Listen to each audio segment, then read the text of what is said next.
से सरपंच हूँ समिति सभ्य मान उठेबा चेष्टा कर निश्चित भाव एक निंदनीय कथा गणतंत्र में एक कथा शोभा पाए ना। विजु जनता दल तार 24 वर्ष शासन में गुंडागिरी करी एक कथा को बारंबार करुला बेले तांकु एबे नुआ लागुची पुलिस धरिला बेलू जो माने कहूथिले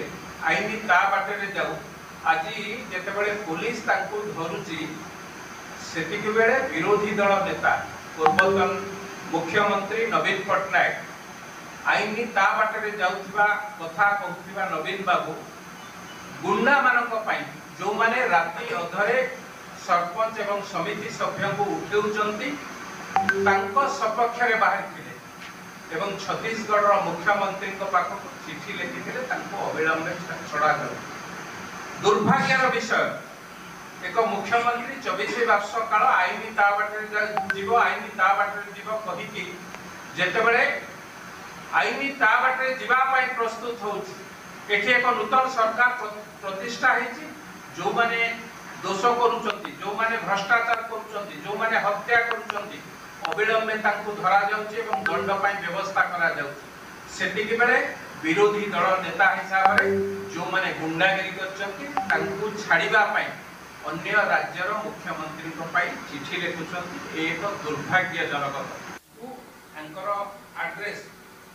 को आसीचंती कोन आसीचंती संपूर्ण विवरणी मागिला पड़ू एमाने चली आसी जो माने तांकु जाइथिले आनिबा परवर्ती अवस्था रे राती गोटे की 1:30 हबो दीपाली दास कर भाई विशाल दास स्वर्गत नवदास कर पुत्र विशाल दास किछि गुंडा मान को धरी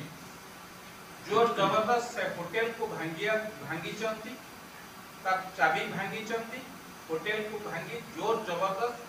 सेठु से सरपंच एवं समिति सभ्य मान को उठेबा को चेष्टा करिचन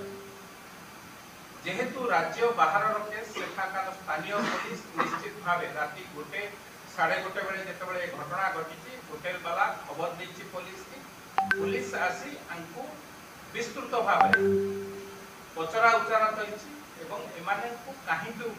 उठा जाउची से कथार मध्य उत्तर तांकर चाहिछि जो जहार उत्तर एमाने देई पारि ना। तेणु मोर प्रश्न जो माने न्याय कथा कहउचन ओडिशा एक शांति प्रिय राज्य गुंडा गरिमा करिबा विगत सरकार नीति एवं धर्म थिला एवं से